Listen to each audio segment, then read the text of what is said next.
ಎಲ್ರಿಗೂ ನಮಸ್ಕಾರ ಸ್ನೇಹಿತರೆ, welcome back to the channel. ನಾನು ಸ್ವಯಂ ಕಲಿಕೆ ನೋಡಿ ಕಲಿ. ಸ್ನೇಹಿತರೆ, ಇಂದಿನ ಸಂಚಿಕೆಯಲ್ಲಿ ತುಂಬಾನೇ ಸಿಂಪಲ್ ಆಗಿರುವಂತಹ ಒಂದು ಸಾಂಬಾರ್ ರೆಸಿಪಿಯನ್ನು ಹೇಳ್ಕೊಡ್ತೀನಿ. ಸೊ ಸಾಮಾನ್ಯವಾಗಿ ಏನಾಗುತ್ತೆ ಅಂದ್ರೆ ದಿನ ಬೆಳಗಾದ್ರೆ ಏನಪ್ಪಾ ಸಾರು ಮಾಡೋದು, ಬೇಳೆ ಸಾರು, ಮೊಸೊಪ್ಪು, ಉಪ್ಸಾರು, ಬಸ್ಸಾರು, ಬರೀ ಹೀರೆಕಾಯಿ ಮಸ್ಕಾಯಿ ಬರೀ ಇಂಥದೇ ಆಗ್ಬಿಡುತ್ತೆ. ಸೊ ಇವತ್ತಿನ ಸಂಚಿಕೆಯಲ್ಲಿ ತುಂಬಾ ಸಿಂಪಲ್ ಆಗಿ ಹಾಗೂ ಫಟಾಫಟ್ ಅಂತ ಒಂದು ಸಾಂಬಾರನ್ನ ಮಾಡ್ಬೋದು, ಅದು ಒಣ ಕಾಳನ್ನ ಉಪಯೋಗಿಸ್ಕೊಂಡು. ನಾನಿವತ್ತು ಒಣ ಅಲಸಂದಿ ಕಾಳು, ಬಿಳಿ ಅಲಸಂದಿ ಕಾಳು ಅಂತ ಕೂಡ ಕರೀತಾರೆ. ಸೊ ಆ ಕಾಳನ್ನ ಉಪಯೋಗಿಸ್ಕೊಂಡು ನಿಮ್ಗೆ ಸಾಂಬಾರನ್ನ ಮಾಡಿ ತೋರಿಸ್ತೀನಿ. ಈ ಅಲಸಂದಿ ಕಾಳನ್ನ ಸುಮಾರು 1 ಗಂಟೆಗಳ ಕಾಲ ನೆನೆಸಿದ್ರೆ ಸಾಕು ಸ್ನೇಹಿತರೆ, ಆರಾಮ್ಸೆ ಬೇಗ ನೆಂದೋಗ್ಬಿಡುತ್ತೆ. ರುಚಿ ಅಂತೂ ಅದ್ಭುತ, ಅದರಲ್ಲೂ ಹಳ್ಳಿ ಶೈಲಿಯಲ್ಲಿ ಮಾಡ್ತಾ ಇರೋದ್ರಿಂದ ಟೇಸ್ಟು ಚಪ್ಪರಿಸ್ಕೊಂಡು ತಿನ್ಬೇಕು, ಆ ರೀತಿ ಇರುತ್ತೆ. ಸೊ ಬನ್ನಿ ಯಾವ ರೀತಿ ಮಾಡೋದು ನೋಡ್ಕೊಂಡ್ ಬರೋಣ. ನೋಡಿ, ಬಿಳಿ ಅಲಸಂದಿ ಕಾಳು ಅಂದರೆ ಈ ರೀತಿ ಇರುತ್ತೆ. ಸೊ ಕಂಪ್ಲೀಟಾಗಿ ವೈಟ್ ಆಗಿರುತ್ತೆ. ಇದು ಬಂದು ನಾರ್ಮಲ್ ಅಲಸಂದಿ ಕಾಳು. ಸೊ 2 ರೀತಿನೂ ತೋರಿಸಿದ್ದೀನಿ ನೋಡಿ. ಈಗ ಇದನ್ನು 1 ಗಂಟೆಗಳ ಕಾಲ ನೆನೆಸಿಟ್ಕೊಂಡಿದ್ದೀನಿ. ನಂತರ ಸಾರು ಮಾಡಲಿಕ್ಕೆ ಒಂದು ಕುಕ್ಕರ್ಗೆ ಸ್ವಲ್ಪ ಎಣ್ಣೆಯನ್ನು ಹಾಕ್ಕೊಳ್ತಾ ಇದ್ದೀನಿ, ಸುಮಾರು 2 ಟೇಬಲ್ ಸ್ಪೂನ್ನಷ್ಟು. ನಂತರ ಸಾಸಿವೆಯನ್ನು ಹಾಕ್ಕೊಳ್ಳೋಣ. ಸಾಸಿವೆ ಚಿಟಪಟ ಅಂತಿದ್ದಾಗೇ ದಪ್ಪ ಗಾತ್ರದ 2 ಈರುಳ್ಳಿಯನ್ನು ಹಾಕಿ, ನಂತರ ಚಚ್ಚಿಟ್ಕೊಂಡಿರುವಂತಹ ಬೆಳ್ಳುಳ್ಳಿ ಒಂದು 5 ರಿಂದ 6 ಇಲ್ಕು, ಸ್ವಲ್ಪ ಕರಿಬೇವು, ಇದಿಷ್ಟನ್ನು ಹಾಕಿ ಚೆನ್ನಾಗಿ ಫ್ರೈ ಮಾಡ್ಕೊಳ್ಳೋಣ. ನೋಡಿ ಸ್ನೇಹಿತರೆ, ಈರುಳ್ಳಿ ಚೆನ್ನಾಗಿ ಬೆಂದಷ್ಟು ರುಚಿ ತುಂಬಾ ಚೆನ್ನಾಗಿರುತ್ತೆ. ಸಾಮಾನ್ಯವಾಗಿ ಹಳ್ಳಿಗಳಲ್ಲಿ ಏನು ಮಾಡ್ತಾರೆ, ಸ್ವಲ್ಪ ಕಡಲೆಕಾಯಿ ಎಣ್ಣೆ ಮತ್ತು ಹರಳೆಣ್ಣೆಯನ್ನು ಹಾಕ್ತಾರೆ. ಹರಳೆಣ್ಣೆ ಈಸಿಯಾಗಿ ಡೈಜೆಷನ್ ಆಗುತ್ತೆ ಅಂತೇಳಿ. ಸೊ ಈರುಳ್ಳಿ ಚೆನ್ನಾಗಿ ಫ್ರೈ ಆಗಿದೆ. ಈಗ ಇದಕ್ಕೆ ಆಲೂಗೆಡ್ಡೆ ಬದನೆಕಾಯನ್ನು ಕಟ್ ಮಾಡಿ ಇಟ್ಕೊಂಡಿರೋವಂಥದ್ದನ್ನು ಹಾಕಿದ್ದೀನಿ. ಸುಮಾರು 2 ಆಲೂಗೆಡ್ಡೆ, ನಂತರ 2 ಬದನೆಕಾಯನ್ನು ಹಾಕ್ಕೊಂಡಿದ್ದೀನಿ. ನೋಡಿಕೊಂಡು ನಿಮ್ಮ ರುಚಿಗನುಸಾರವಾಗಿ ಉಪ್ಪನ್ನು ಹಾಕ್ಕೊಳ್ಳಿ. ಆಲೂಗೆಡ್ಡೆ ಬದನೆಕಾಯನ್ನು ಚೆನ್ನಾಗಿ ಹುರಿಬೇಕು ಸ್ನೇಹಿತರೆ.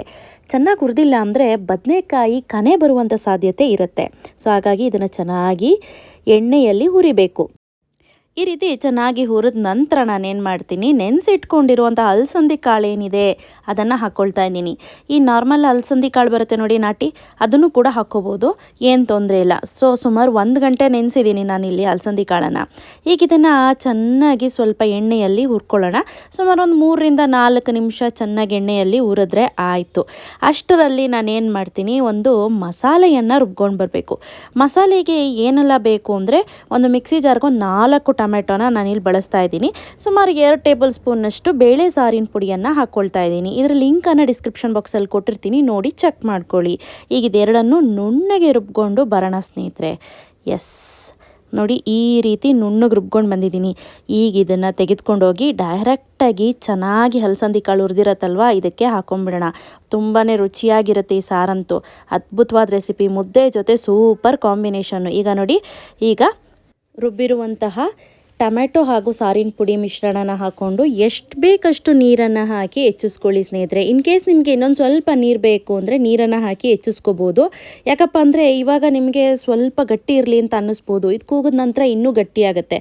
ಆದಷ್ಟು ಸ್ವಲ್ಪ ಜಾಸ್ತಿನೇ ನೀರನ್ನು ಹಾಕ್ಕೊಳ್ಳಿ. ಈಗ ನೋಡ್ಕೊಂಡು ಹಾಕ್ಕೊಳ್ಳಿ ಆಯಿತಾ. ನೋಡಿ, ಸ್ವಲ್ಪ ಕರಿಬೇವು, ಆ ನಂತರ ತೆಂಗಿನಕಾಯಿ ತುರಿ, ಇದೆರಡನ್ನು ಹಾಕ್ತಾ ಇದ್ದೀನಿ. ಈ ತೆಂಗಿನಕಾಯಿ ತುರಿ ಹಾಕೋದ್ರಿಂದ ಒಳ್ಳೆ ರುಚಿ ತುಂಬ ಚೆನ್ನಾಗಿ ಕೊಡುತ್ತೆ. ಈವನ್ ಕೊತ್ತಂಬರಿ ಸೊಪ್ಪನ್ನು ಕೂಡ ಹಾಕೋಬೋದು. ನನಗಿಲ್ಲಿ ಸ್ವಲ್ಪ ಗಟ್ಟಿ ಅಂತ ಅನ್ನಿಸ್ತಿದೆ, ಮತ್ತು ಇನ್ನೊಂದು ಸ್ವಲ್ಪ ನೀರನ್ನು ಹಾಕ್ಕೊಳ್ತಾ ಇದ್ದೀನಿ. ಈಗ ನೋಡಿ, ಪರ್ಫೆಕ್ಟ್ ಕನ್ಸಿಸ್ಟೆನ್ಸಿ.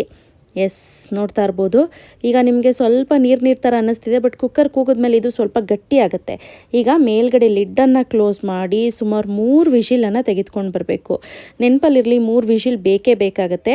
ಈಗ ಓಪನ್ ಮಾಡೋಣ. 3 ವಿಷಿಲ್ ಆಗಿದೆ. ಕುಕ್ಕರ್ ಕೂಡ ತಣ್ಣಗಾಗಿದೆ. ನೋಡ್ತಾ ಇರ್ಬೋದು ಎಷ್ಟು ಚೆನ್ನಾಗಿದೆ ಅಂತ. ಸೊ ಕೊತ್ತಂಬರಿ ಸೊಪ್ಪಿತ್ತು ಅಂದರೆ ಸ್ವಲ್ಪ ಕೊತ್ತಂಬರಿ ಸೊಪ್ಪನ್ನು ಕೂಡ ಹಾಕ್ಕೊಳ್ಳಿ, ತುಂಬ ಚೆನ್ನಾಗಾಗುತ್ತೆ. ನೋಡಿ ಎಷ್ಟು ಪರ್ಫೆಕ್ಟ್ ಆಗಿದೆ ಅಂತ. ಈಗ ಕಾಳು ಬೆಂದಿದೆಯಾ ಅಂತ ಒಮ್ಮೆ ನೋಡೋಣ. ಎಸ್, ಪರ್ಫೆಕ್ಟಾಗಿ ಬೆಂದಿದೆ. ಬನ್ನಿ ಈಗ ಸರ್ವ್ ಮಾಡ್ಕೊಳ್ಳೋಣ. ನಾನಿಲ್ಲಿ ಅನ್ನದ ಜೊತೆ ಬಡಿಸ್ತಾ ಇದ್ದೀನಿ. ನೀವು ಬೇಕಾದರೆ ಮುದ್ದೆ ಜೊತೆ ಕೂಡ ಬಡಿಸ್ಬೋದು, ಬಟ್ ಸೂಪರ್ ಅಂದರೆ ಸೂಪರಲ್ಲಿ ಸೂಪರ್ ಕಾಂಬಿನೇಷನ್ನು. ಪರ್ಸ್ನಲಿ ನನಗೆ ತುಂಬಾ ಇಷ್ಟ ಆಗುತ್ತೆ ಈ ಸಾಂಬಾರ್ ರೆಸಿಪಿ. ಇದ್ರ ಮೇಲ್ಗಡೆ ಸ್ವಲ್ಪ ತುಪ್ಪ ಹಾಕ್ಕೊಂಡು ತಿಂತಿದ್ರಂತೂ ಮೃಷ್ಟಾನ್ನ ಭೋಜನ ಅಂತಲೇ ಹೇಳ್ಬೋದು. ವಾವ್! ಸೊ ಸಿದ್ಧವಾಗಿದೆ, ಸೂಪರ್ ಆ್ಯಂಡ್ ಟೇಸ್ಟಿಯಾಗಿದೆ ನೋಡ್ಲಿಕ್ಕೂ ಕೂಡ. ಸೊ ಪರ್ಸನಲಿ ನನಗೆ ಈ ತರ ಸಾರುಗಳು ತುಂಬಾನೇ ಇಷ್ಟ ಆಗುತ್ತೆ. ಮುದ್ದೆ ಜೊತೆ ಇದ್ರಂತೂ ಸೂಪರ್ ಕಾಂಬಿನೇಷನ್. ಬನ್ನಿ ಟ್ರೈ ಮಾಡೋಣ.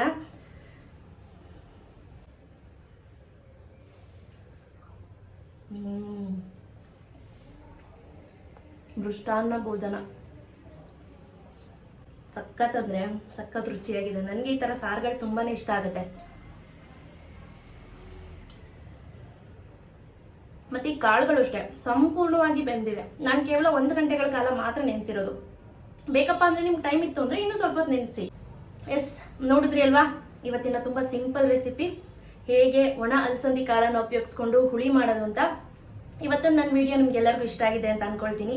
ಇಷ್ಟ ಆಗಿದ್ರೆ ಪ್ಲೀಸ್ ಒಂದು ಲೈಕ್ ಮಾಡಿ, ಶೇರ್ ಮಾಡಿ, ಕಾಮೆಂಟ್ ಮಾಡೋದು ಮರಿಬೇಡಿ. Thank you. Thanks for watching. Bye.